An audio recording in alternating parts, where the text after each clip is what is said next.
Longhorn Weekly, live from Pluckers, the West Campus location. Thank you for your perseverance as we navigated through some technical issues, visiting with Longhorns head coach Charlie Strong, of course, talking about this 2-0 start to the football season.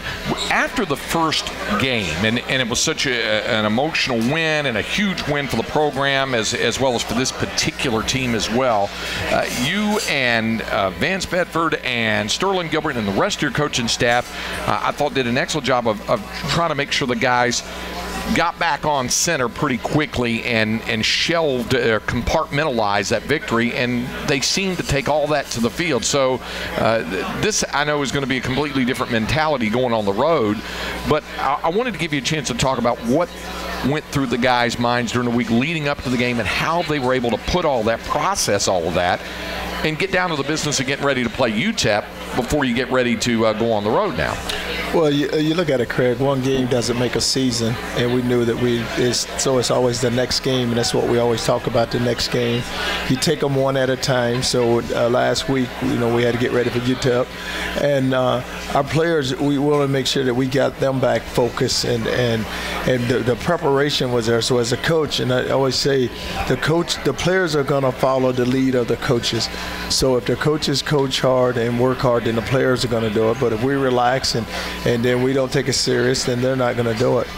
But our players, they're much more mature now, and so now you have a good, strong group of players that are strong leaders. And even with the younger guys, they played a lot of football now, so they really understand. I was going to ask you, you still have, at least in terms of when you look at the class, freshmen, sophomores, juniors, seniors, really a predominantly young football team, and yet the core group of the veterans you do have really seem to have taken on that leadership role, and even younger guys.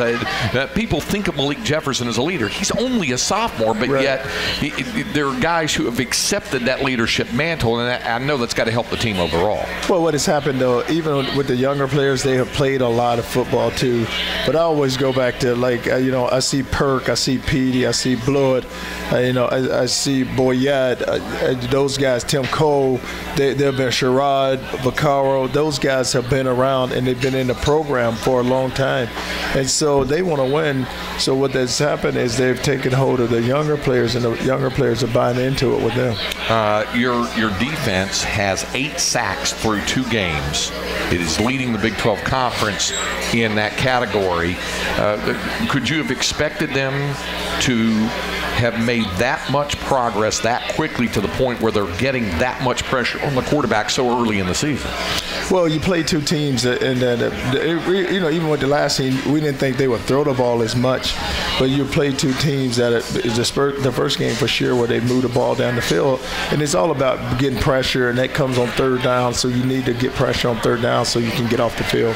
Let me get your thoughts about also the depth you're starting to develop in your secondary. We're seeing Deshaun Elliott play quite a bit back there for you at the safety because Dylan Haynes was out last week. Obviously, Kevin Vaccaro is a veteran as well. Having those guys and trying to bring along the true freshman Brandon Jones, that's just the safety spots, let alone what you have going on at the corners. Well, the two positions that are similar are wide receivers and the defensive backs, because you have a lot of skilled players. And you're right, because you look at DB, because you're always going to see 9, you're going to see 5. Now 2 is coming along very good. Antoine Davis, 25, is coming along very good for you. And so Bonnie and then Sherrod, the old man of the group, I always tease him and say he's been around the program for 10 years, feel like. But you see 6 defensive backs there. And then at the safety position, you know what you're going to get out of Dillon, you know what you're going to get out of Jay Hall, but then there's Vaccaro, who's sitting there, there's Elliott, who's sitting there, and then 19, our young freshman, Brandon Jones, he's coming along. So you're getting guys, and you're building a lot of depth there. P.J. Locke, you got a good group, a good core of guys that are really stepping up and playing. I'm glad you brought up Sherrod Evans with everything he's gone through, and for folks listening across the state who may not know everything that this 6-year senior has gone through, and why you jokingly refer to him as the old man, and the other guys do as well. But his story is probably like a lot of other 6-year guys. They had to have gone through an awful lot to stay committed to to the program, committed to themselves, and to have the perseverance to overcome all the injuries and surgeries. Well, Sherrod has done an unbelievable job, and you just look at it, you're right, he's overcome 2 knee injuries, and he is still out there, and he's still practicing hard, and you would know that he's been through what he's been through if you walked out on the field and said, hey, which one of these guys have been through numerous injuries and have made themselves better, where they've overcome it. You would know it's Sherrod because just how he carries himself, and it doesn't bother him. Now, is it true that he'd gotten just a little ding, a little bit banged up the other day? You gave him some grief about it in the game the other night, going, oh, no, here we go again? Oh, yeah, what happened was, remember we thought the ball was fumbled, and it wasn't, and it squirted out, and then he runs and picks it up, and he gets tackled on the sideline, so he's coming over, and I was like, I can't celebrate, Coach. I can't celebrate, man. I think I hurt my shoulder. I said, oh, come on, stop, man. Not again. You brought up the celebration thing, and I thought it was pretty interesting what you had to say about when Puna Ford had the salute or took the bow and got the flag. And in this day and age, it's a little more challenging, isn't it, for student athletes to kind of remember there's rules out there, and you're supposed to remember the rules, but we're in a more expressive day and time in college football, aren't we? Oh, you are, and that's why I always tell them, hey, don't try to draw attention to yourself. Just, get a ball to the official. You score a touchdown, flick it to the official. Act like you've been there before. Come on off to the side and just celebrate with your teammates on the sideline. Was he surprised that he got flagged for that? He was, and I said to the official, I said, why would you flag him? He said, well, he took a bow to the bench. I said, no, he took a bow to the student section. It's right there. So I was pointing at the student section. I said, it's the student section. This who he took a bow to. He didn't take a bow to their bench. I'm glad you brought up the student section as well, because you mentioned how incredible the home crowds have been for the first 2 ball games, and really not just the fans who are always loyal and always rabid and supportive and all that, but to see the student turnout and the student participation within the game, and how they're chanting swoops for Tyrone, and they're chanting for the team overall. What kind of a feeling does that give? How does your guys respond when they hear things like that? Well, when I spoke to the freshman class, I always, when they get, I think it's, we have about 2 weeks into the practice, and I take the freshman with me, and the freshman class is in the stadium, and I just tell them this is your group, and these are your guys, and I want you to support them. And our student body has been unbelievable with the support that they've given us. So, you look at the student section, it's packed in, and what was great is moving the band. So now we have the band right next to our student section, and now it's just a big-time atmosphere every time you walk in. And then you look down in the south end zone, and then it's all students there, and they have on their, the burnt orange T-shirts. So it's really a great feeling, and our players, they feel really great that, they have the student body behind them. But I tell them, when you win, you play good, you're going to get support. So we need to continue to play like that. Well, and I guess student athletes, when they have their peers that excited about them, and I guess it's an undefinable quality for those of us who are a little bit older, but for a student athlete who has a peer and fellow students sitting in the stands, they get an extra boost out of that, don't they? Oh, they do, and because they know they have all that support, and they have everyone looking at them, and like you said, when Swoop's running there, they're chanting his name, even with Bouchelle, Boo, when he comes in. I said, they're not booing you, they're just saying Boosh, but they get heard when he runs out there and catches a touchdown. The defense, they get them third down, they start ringing the bell and they get them going, but it's all great, and it's really exciting. All right, coming up next on the program, we're going to visit with Texas volleyball coach Jared Elliott to talk about his outstanding group. All that and more when we continue with Longhorn Weekly with head coach Charlie Strong live from Pluckers, the West Campus location, and we'll continue in a moment. Back here at Pluckers, and pleased to be joined by Texas volleyball head coach Jared Elliott with the Longhorns fresh off the win last night at Gregory Gym over Texas A&M. Jared, Charlie and I were just talking about how much a difference a very supportive student body and home crowd makes. You've definitely had that, and had it again last night with the big win over Texas A&M. Yeah, it's huge for us. You know, when I got here after the first year, we moved all the students to the sideline, and that made a big difference for our program and caused a great environment, especially when our swimmers come out and they're part of that, and the student body is a big part of it. I don't think they realize that as much as the impact that they make. But our players talk about it all the time. The visiting teams do, and it's special to have. 3-0 defeat of the Aggies last night, and 3 finished with double-digit kills, and led by Paulina Prieto Sarami, and she had 16. And how fired up do your players get? Also, is there still something there about playing Texas A&M? Well, you know, a lot of these players have never been a part of it. You know, Chloe's been part of it one time in the NCAA tournament, but no one else has been a part of that. They've only, we're fortunate to have so many great players in the state of Texas, so they grew up watching it. But to get this back on the schedule was phenomenal for us, and they knew what it meant. They were pretty jacked up. You can see their eyes and the way that they're kind of moving around in pregame. So it was just trying to make sure that they were good with their routines and not getting too hyped for it. So it was fun to always, it's always fun to beat the Aggies, and I hope we can continue the tradition. I wanted to start off by doing that because it just happened last night, and there's a lot of conversation about the win over Texas A&M. Now, I want to give you a chance to just kind of give everybody the overview of the start to this season and how you feel about how your team is playing to this point before you get into another big weekend coming up. Well, we feel like we got a really good group again.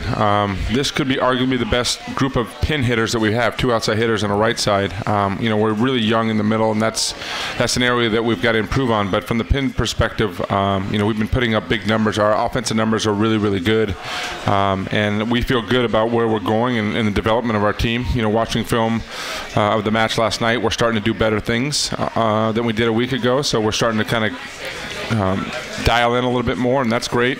But we still got a lot of room for improvement, because when you have young middles, that means there's a lot of holes, and make sure that we're making the right blocking reads and executing at the highest level. So our defensive numbers aren't as good as they've been in the past, but offensively our numbers are better. So we kind of got a balance there, and hopefully we can solidify that a little bit more as the season goes along. You brought up your senior, Chloe Collins. She leads in assists, 340. How about her impact, what she is doing for this otherwise pretty young team you've got? Yeah, she's been wonderful for us this year. I think her relationship with me is really good right now. I think she's understanding kind of what we're trying to do at a high level, and her implementing the game plan has been very, very solid. And so we're working as one, and that's been great. But she's been a really good leader for the young players, and the way that she talks to them and influences them and makes sure that they know what's going on, and so they're on the same page. So we're really pleased with it, and we're lucky to have her. How about your junior Kat McCoy leading in digs with 144, nearly 4%? She's doing great. We moved her to the middle back a little bit more this year from the left back, and she wanted to kick and scream, and I told her that her numbers were going to go up, and she said, "No, I'll do it then, Coach." So yeah, it's good to see that those numbers are rising, and she's doing a great job for us. I think she's learning the composure side of it, and be a little bit more calm through the thick of the battles, and she's been posting some really good numbers from the serve-receive standpoint, and that's been huge for us. And so we're lucky to have her. She's only a junior, and she's doing a great job for us. Let me continue to move down the classification ladder and go to your sophomore, Morgan Johnson, who's leading you in blocks with 34.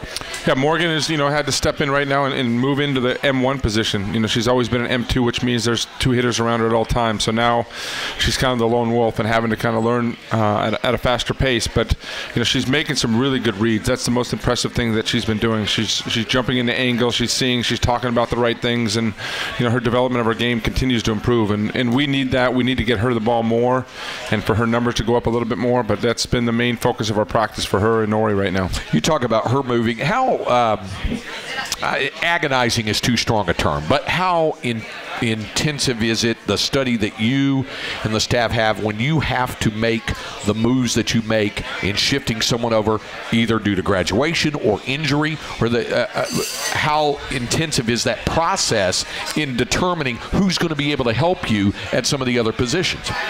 That's the way that what we are faced with this year, and so it happens every year with injuries and those things. So as a coaching staff, you're usually prepared for it. It's trying to get the team to be bought into it, and then trying to make those adjustments. And and making it really calm for them, but making it some urgency from our coaching staff and film sessions and kind of watching and game planning our practices so we can improve in those areas. But it's what makes the job fun. It makes it enjoyable to kind of see where we can improve and what we need to tweak to get us back to that point, because you never know.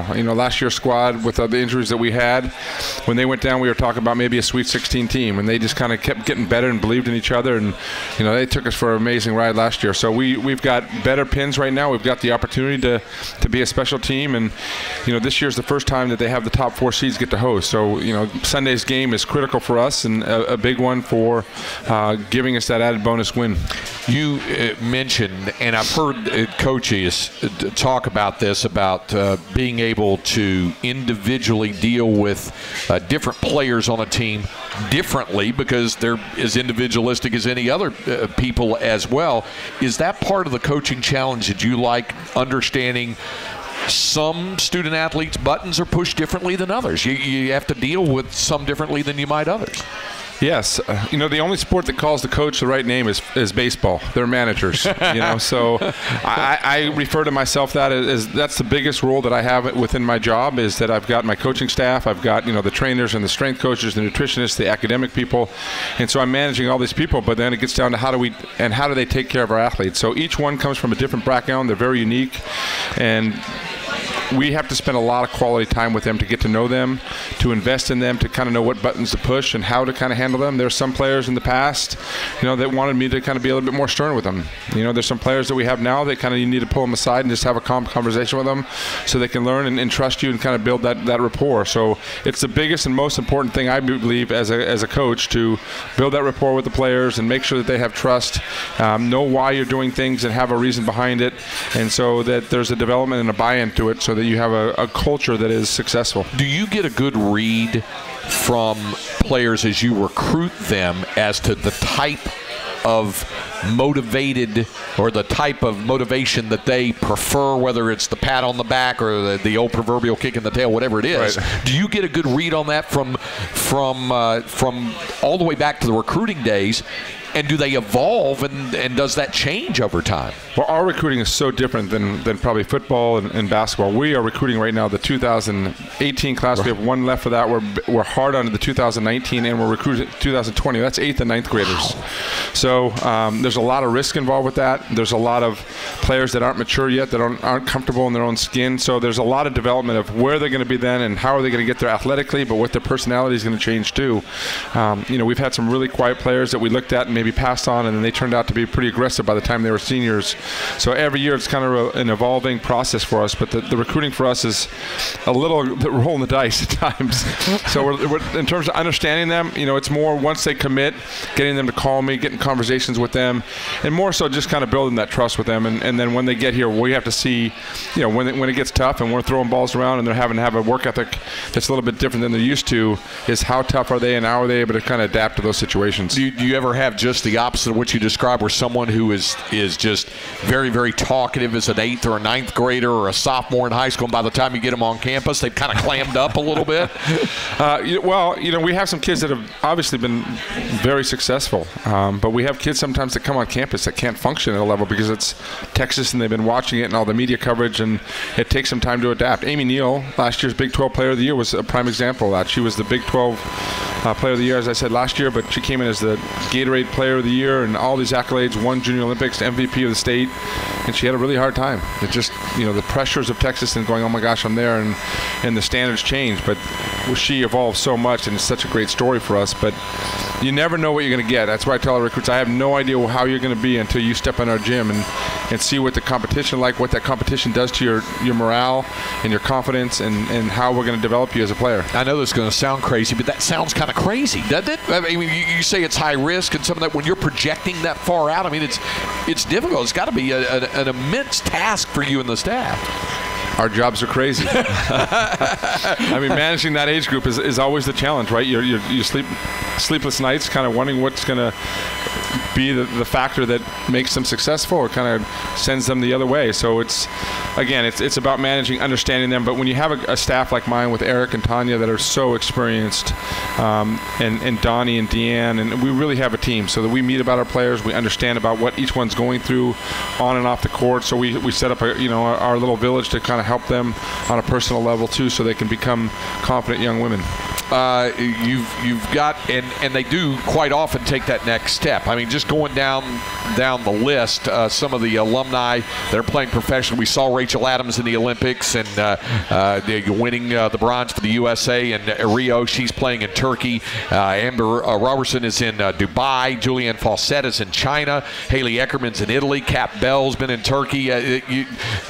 Getting a chance to play internationally, how many of your players, when they start to excel, really perform for you, start to think about the possibility of playing internationally and possibly also playing for the national team? Well, it's something we bring in the recruiting process, because most people don't know how big volleyball is internationally. These girls can make 6 figures, and the top ones have made 7 figures. And it's a great lifestyle. I think you learn a lot about who you are as a young woman when you play overseas, and we take them on a foreign trip every 4 years, so they get a feel for that. But we're talking that through the process as they go, because I'm really encouraging them to do that, because I think it's a great life lesson to try to get them to acclimate to that level and play at that level, because volleyball, you're not playing your best volleyball probably till 27 to 29 years old, and so there's still a lot of development going on with that. But it's great. Kat Bell came back for a wedding just 2 days ago, and she stepped in our gym. She goes, "I can't tell you how much I love playing professionally, but I would do anything to be back in this environment." And so it's fun to watch them grow up and develop and see their experiences and play in front of the big crowds. And yeah, I can't say how proud I am of Rachel and what she's gone through to get to that level. I actually got mail from her today. It was 2 Olympic jerseys for my office and our new facility. But to see her excel and be the confident woman that she is means so much. And really seeing her to kind of be able to be smart with her money and manage that. And that's the other thing that we're doing as a staff. We're spending time in extra sessions that are not included in the academic area that they help us provide, but financial things that you don't learn in college. I wanted to get your thoughts on some of the new rules that some folks may not be familiar with this year. First of all, no intermission. What kind of impact does that have? It was one of the things that I brought up this year to our Big 12 coaches. And the Big 12's trying it. Yes, Big 12 is trying it. So women's Division I NCAA volleyball is the only sport in the world that has a 10-minute break. So you watch the Olympics, everybody else is just 3 minutes. And it's just kind of nonsense in that time. You spend 4 or 5 minutes as a coaching staff talking about what you need to do, and then you go in there and talk for about a minute. But you can't use the 10 minutes with them giving us so many pointers, because then they'll lose focus of what's going on. And then it's warming them back up and trying to get into that. And with the replay system, that's taken time. So everyone that's come into our gym has liked it. I think it's way better. It keeps continuity. Our fans like it. And I think it's going to be better for the sport. Well, you brought up replay. Of course, the coaches can challenge the officials' call. We started in the Big 12 last year. It's now being used by most schools, and it will be used during the NCAA championships. You were a big part on getting a lot of this started. You mentioned the one thing about the no intermission. What about your thoughts on replay? The replay is a must. It's far from perfect right now. Where there's lots of mistakes being made, because depending on the camera angles or what cameras they have, we don't even have a unified camera system yet for the sport of volleyball. But we're working on that. I'm working on that with some people. The Big Ten's working on that. But it's a must. It's the people that watch the Olympics, of how fun that was to kind of see the replays. It would be great to eventually get the point where we can get a Hawkeye so that the game slows down, but that is a very expensive unit. So, but getting that all across Division I would be difficult, wouldn't it? Yeah, I think you need to get maybe one per conference, and the TV matches you can kind of ship it around and use that, and then at least you have it for the 4 regional sites and the semifinals and that. But the way that we're going about it, the fans, it needs to be on the replay monitor. The NCAA is not allowing that right now. The communication to fans of what we're arguing isn't very clear to the fans. So there's still a lot of things that need to be cleaned up, but you want to get it right. And the game is moving at such a fast pace that I think it's appropriate. There's been some calls that we were on the negative side on 2 years ago against BYU. Last year Florida got a tough call here in Game 5. So you want to make sure that you're getting it right, or just giving yourself the best opportunity for that.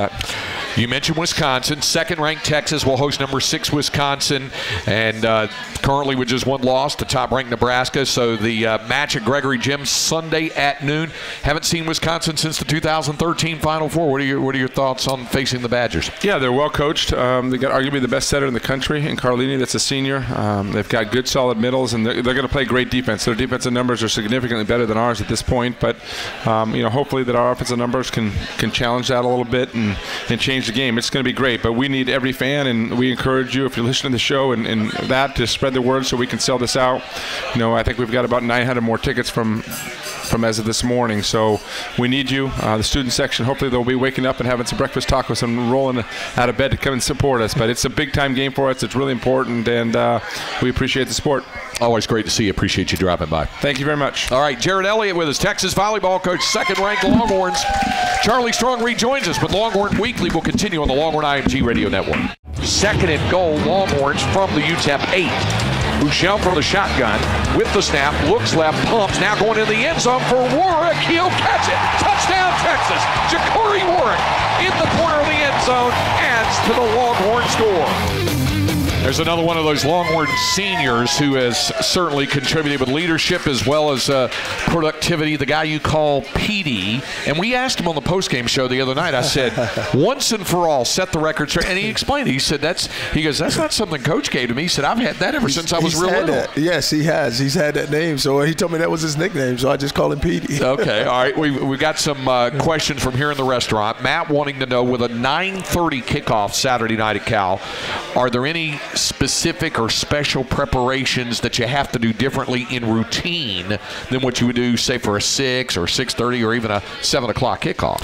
No, we're not going to make a big deal about the time. And our players, because we played a night game already, and so they'll understand. And so we're not going to come out and say, hey, listen, we know they're going to set the clocks back, but we have a routine. We stay on plan with it, and we're not going to make a big deal about the time. All right. This one from John, who wants to know whether it was at Louisville or when you were an assistant at Florida or at Texas, in the past, who was the best high school prospect you ever recruited? Oh, God, it's been so many. It's just hard to say. Just make it one specific guy. Yeah. It's been a bunch of high school. Because you've had some great ones: Teddy Bridgewater, Louisville, Janoris Jenkins at Florida. It's been Joe Hayden at Florida. Brandon Sparks at Florida, Percy Hart. I mean, it's been a lot of them. And you got some pretty good ones here I got too. some good ones here. All right. Danny wants to know, because everybody in town is well acquainted with your running routine.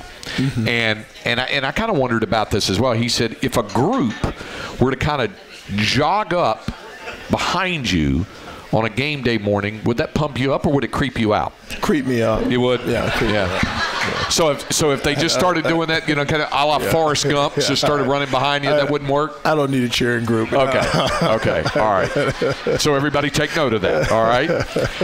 This last one, you're really going to need your help on this, because this is from McCall Gwynn, who's sitting back here. You can't tell it from where we're sitting, but she's due to have her baby. She is. I took a picture with her a while ago. Okay. Yes, then you know the story. She's due to have her baby in 5 days. Wow. And she and her husband are undecided on a baby name. So they want to know if you have a suggestion as to what they should name their son. No, I have no idea, because I name him after the dad. Make him a junior.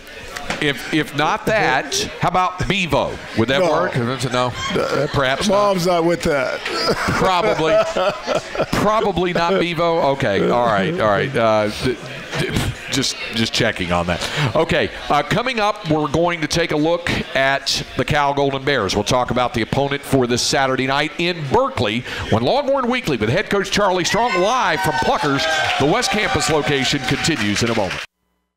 Earlier in the program, we mentioned the Longhorns have amassed 8 quarterback sacks through 2 weeks, which leads the Big 12 Conference. And one of the names that, quite frankly, surprises some folks because he didn't attract as many headlines as some of the other guys did coming in is Malcolm Roach. But boy, has he played well for you in the first 2 ball games. Roach has played extremely well for us, and he's a true freshman out of Baton Rouge. But the thing about him, and I always talk about Roach and Hager, when you have both of those guys guys in the game at the same time.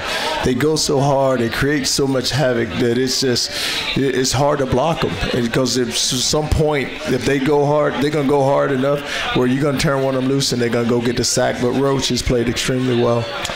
You mentioned those two guys, Brecken Hager and Malcolm Roach. Brecken, of course, the son of Brett Hager, the former Longhorn All-American. And then Malcolm is a coach's son. Right. And Vance Bever was talking about that yesterday. How much difference do you notice in a coach's kid and even someone as a legacy like Brecken is, as opposed to just a regular student athlete that you're recruiting?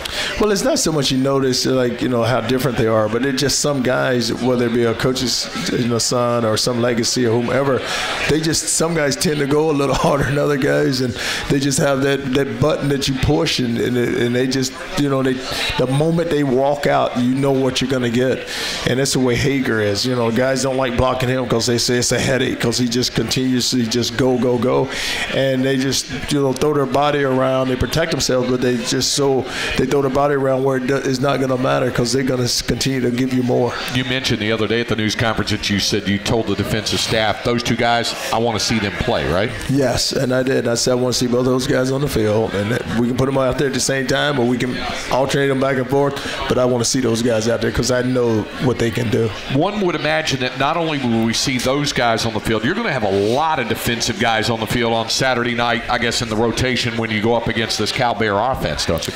Well, it's an offense that it's similar to us. It's up-tempo, but against San Diego State, they threw the ball 69 times. So we expect it's going to be a throwing game, and what we don't want to do, we know we have to stop the run, and we want to force them to throw the ball, have an exceptional quarterback in Davis Webb, and then you look at the running back, Muhammad hit a big one on us last year, so we got to be able to contain the quarterback. But our hands are full. It's their first home game. It's our first road game, so we're going to see how we respond. You mentioned Kalfani Muhammad, their senior running back, and he, along with Vic Nweri, who's a native Texan, played at Fort Bend, Austin, the greater Houston area. They're two talented running backs. One thing Sonny Dykes had talked about this week is, in a perfect world, we would like to run the ball more. We would like to get it going. We'd like to be able to line up and go. How much do you have to respect what they're doing with the run, given as much as they've thrown it? Well, it's been hard because they got behind in the San Diego State game, so you had to play catch up. Yep. So when they played catch up, they were behind, so that's why they threw the ball so much. But it's like with any offense, you like to be balanced. You like to be able to run the ball and throw the ball, and I think that's what they're going to try to establish early. Chad Hansen is their leading receiving target. Here's a guy who's 6'2", he's 205 pounds, is leading the country in catches with what he's been able to do. What kind of challenges does he present? Well, he's like you said, he's 6'2". He catches a lot of balls. A lot of balls are thrown to him. So whatever defensive back is working that side, have to make sure that they're aware of who they're going up against. They also have a senior receiver named Bug Rivera, but you've never encountered anyone with the name Bug, have you? No, it's a little different, but it's how some of those guys are. But he's productive and he does a good job. What about on the defense? There's been a lot made out of the fact they've given up a lot of yardage on the ground. Donnell Pumphrey, outstanding running back for San Diego State, had a huge game against them last week. And one thing that Sonny Dykes and his players have said is it was more about execution and less about scheme or technique or things like that. Is that what you've noticed as well on tape?